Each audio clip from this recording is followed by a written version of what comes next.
Kisah nyata seorang pemuda Arab yang menimba ilmu di Amerika. Ada seorang pemuda Arab yang baru saja menyelesaikan bangku kuliahnya di Amerika. Pemuda ini adalah salah seorang yang diberi nikmat oleh Allah berupa pendidikan agama Islam, bahkan ia mampu mendalaminya. Selain belajar, ia juga seorang juru dakwah Islam. Ketika berada di Amerika, ia berkenalan dengan salah seorang Nasrani. Hubungan mereka semakin akrab dengan harapan semoga Allah Subhanahu wa Ta'ala memberinya hidayah masuk Islam. Pada suatu hari, mereka berdua berjalan-jalan di sebuah perkampungan di Amerika dan melintas di dekat sebuah gereja yang terdapat di kampung tersebut. Temannya itu meminta agar ia turut masuk ke dalam gereja. Semula ia berkeberatan, namun karena ia terus mendesak, akhirnya pemuda itu pun memenuhi permintaannya, lalu ikut masuk ke dalam gereja dan duduk di salah satu bangku dengan hening, sebagaimana kebiasaan mereka. Ketika pendeta masuk, mereka serentak berdiri untuk memberikan penghormatan lantas kembali duduk. Di saat itu si pendeta agak terbelalak ketika melihat kepada para hadirin dan berkata, "Di tengah kita ada seorang muslim. Aku harap ia keluar dari sini." Pemuda Arab itu tidak bergeming dari tempatnya. Pendeta tersebut mengucapkan perkataan itu berkali-kali, namun ia tetap tidak bergeming dari tempatnya.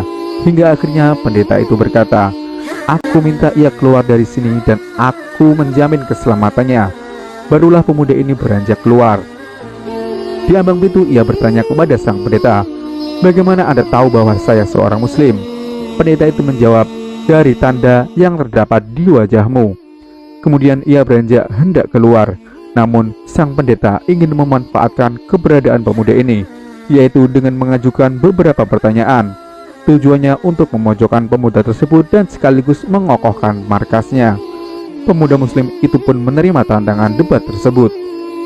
Sang pendeta berkata, "Aku akan mengajukan kepada Anda 22 pertanyaan dan Anda harus menjawabnya dengan tepat." Si pemuda tersenyum dan berkata, "Silahkan." Sang pendeta pun mulai bertanya. Pertanyaan pertama, sebutkan satu yang tiada duanya. Pertanyaan yang kedua, dua yang tiada tiganya. Pertanyaan yang ketiga, tiga yang tiada empatnya. Pertanyaan keempat, empat yang tiada limanya. Pertanyaan kelima, lima yang tiada enamnya. Pertanyaan keenam, enam yang tiada tujuhnya. Pertanyaan ketujuh, tujuh yang tiada delapannya. Pertanyaan kedelapan, delapan yang tiada sembilannya. Pertanyaan sembilan, sembilan yang tiada sepuluhnya. Pertanyaan 10, sesuatu yang tidak lebih dari 10. Pertanyaan 11, 11 yang tiada 12-nya. Pertanyaan 12, 12 yang tiada 13-nya. Pertanyaan 13, 13 yang tiada 14-nya. Pertanyaan 14, sebutkan sesuatu yang dapat bernafas namun tidak mempunyai ruh. Pertanyaan ke-15, apa yang dimaksud dengan kuburan berjalan membawa isinya? Pertanyaan ke-16, siapakah yang berdusta namun masuk ke dalam surga? Pertanyaan 17, sebutkan sesuatu yang diciptakan Allah namun dia tidak menyukainya. Pertanyaan ke-18, sebutkan sesuatu yang diciptakan Allah dengan tanpa ayah dan ibu. Pertanyaan ke-19, siapakah yang tercipta dari api? Siapakah yang diazab dengan api? Dan siapakah yang terpelihara dari api? Pertanyaan ke-20, siapakah yang tercipta dari batu? Siapakah yang diazab dengan batu? Dan siapakah yang terpelihara dari batu? Pertanyaan ke-21, sebutkan sesuatu yang diciptakan Allah dan dianggap besar. Dan pertanyaan ke-22, pohon apakah yang mempunyai 12 ranting? Setiap ranting mempunyai 30 daun. Setiap daun mempunyai 5 buah, 3 di bawah naungan dan 2 di bawah sinar matahari. Mendengar pertanyaan tersebut, pemuda itu tersenyum dengan senyuman mengandung keyakinan kepada Allah. Setelah membaca basmalah, ia lalu berkata, "Yang pertama, satu yang tiada duanya ialah Allah Subhanahu wa Ta'ala. Yang kedua, dua yang tiada tiganya ialah malam dan siang. Allah Subhanahu wa Ta'ala berfirman, dan kami jadikan malam dan siang sebagai dua tanda kebesaran kami." Quran Surat Al-Isra ayat 12. Yang ketiga, tiga yang tiada empatnya adalah kekhilafan yang dilakukan Nabi Musa ketika Khidir menenggelamkan sampan, membunuh seorang anak kecil, dan ketika menegakkan kembali dinding yang hampir roboh. Yang keempat, empat yang tiada limanya adalah Taurat, Injil, Zabur, dan Al-Quran.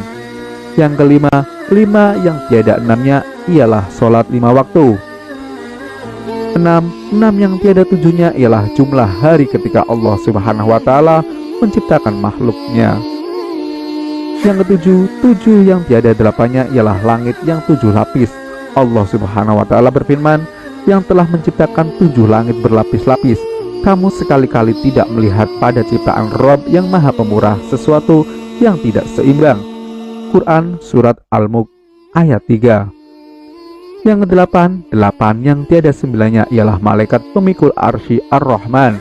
Allah Subhanahu wa Ta'ala berfirman, dan malaikat-malaikat berada di penjuru-penjuru langit, dan pada hari itu 8 orang malaikat menjunjung arsy Rabbmu di atas kepala mereka. Quran Surat Al-Haqq ayat 17. Yang ke-9, 9 yang tiada 10-nya adalah mukjizat yang diberikan kepada Nabi Musa. Tongkat, tangan yang bercahaya, angin topan, musim paceklik, katak, darah, kutu, dan belalang.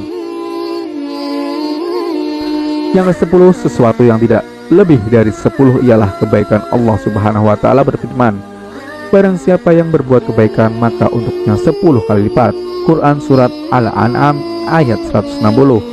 Yang ke-11, 11 yang tiada 12-nya ialah jumlah saudara-saudara Yusuf. Yang ke-12, 12 yang tiada 13-nya ialah mukjizat Nabi Musa yang terdapat dalam firman Allah.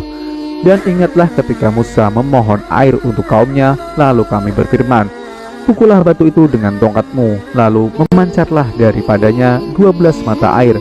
Quran Surat Al-Baqarah ayat 60. 13 yang tiada 14-nya ialah jumlah saudara Yusuf ditambah dengan ayah dan ibunya. 14, adapun sesuatu yang bernafas namun tidak mempunyai ruh adalah waktu subuh. Allah Subhanahu wa Ta'ala berfirman, dan waktu subuh apabila fajarnya mulai menyingsing.